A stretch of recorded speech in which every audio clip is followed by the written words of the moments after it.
Here's where we are today.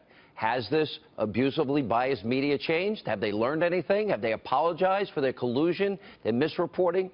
Absolutely not. And worse, you look at what they're doing now. Back in 2007, then Senator Obama told the Boston Globe in a question-and-answer session, quote, "The president does not have the power under the Constitution to unilaterally authorize a military attack in a situation that does not involve stopping an actual or imminent threat to the nation."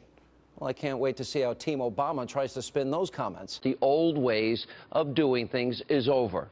On the congressional approval side, they all demanded it, and Joe Biden went as far as to say that it is impeachable. It's very simple for the world to understand.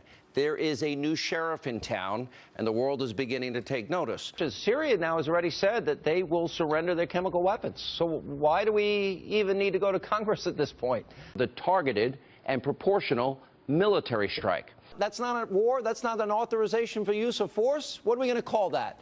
A tea party? We're not declaring war. We're not declaring war. But doesn't mean that conflict isn't existing. Let's not play word games here, Leslie. Instead of pushing the Russians to change their behavior, well, the world watched as President Obama offered them more flexibility. Vladimir Putin actually came up with a good idea, and if the world community can get the chemical weapons, he just saved Obama's backside and Kerry's backside. Barack Obama, he gave Russia space to operate, and guess what Vladimir Putin did? He took full advantage and ended up walking all over him. But now that President Trump has restored American leadership on the world stage, well, countries are having a hard time adjusting. Chemical weapons in the future. To give the weapons up. Let me get in here.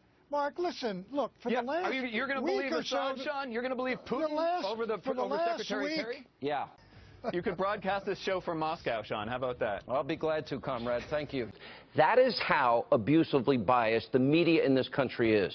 This is gross malpractice because what they're doing to you, the American people, is a great disservice. They should be ashamed of themselves.